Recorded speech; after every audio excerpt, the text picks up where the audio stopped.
دنیا میں بہترین انسان وہ ہے جس کے لیے کوئی روئے، اور بدترین انسان وہ ہے جس کی وجہ سے کوئی روئے۔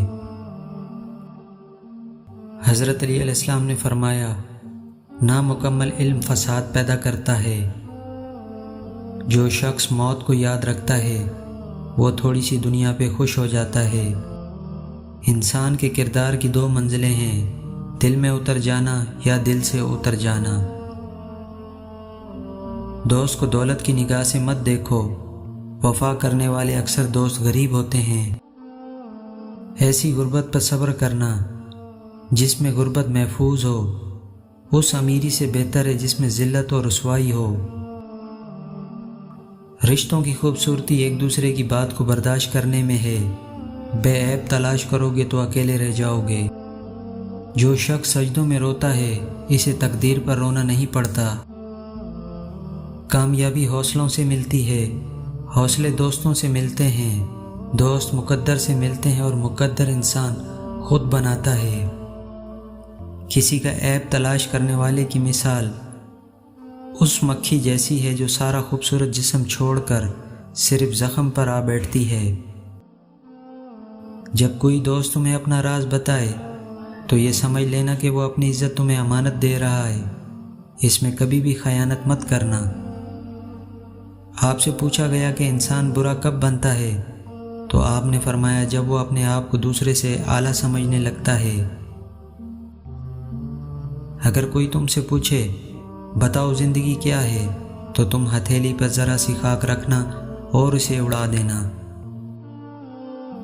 مجھے اس شخص پر تعجب ہوتا ہے جو روز دیکھتا ہے کہ اس کی سانسیں اور عمر کم ہو رہی ہے لیکن وہ موت کے لیے تیاری نہیں کرتا۔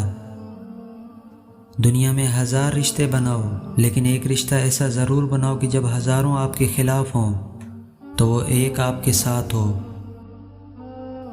صورت اور سیرت میں سب سے بڑا فرق یہ ہے کہ صورت دھوکہ دیتی ہے جبکہ سیرت پہچان کرواتی ہے۔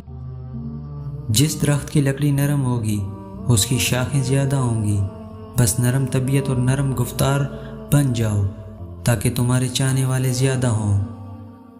سخاوت یہ ہے کہ تم اپنا مال خرچ کرو اور دوسرے کے مال پہ نظر نہ رکھو۔ جس طرح شبنم کے قطرے مرجھائے ہوئے پھولوں کو تازگی بخشتے ہیں، اسی طرح اچھے الفاظ مایوس دلوں کو روشنی بخشتے ہیں۔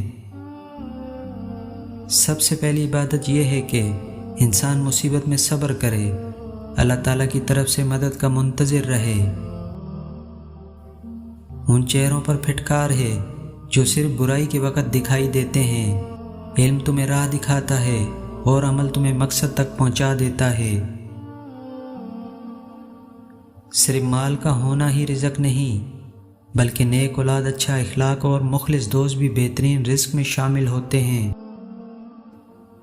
بدترین ہے وہ آدمی جو نہ کسی کی غلطی کو معاف کرتا ہے اور نہ کسی کے عیب چھپاتا ہے۔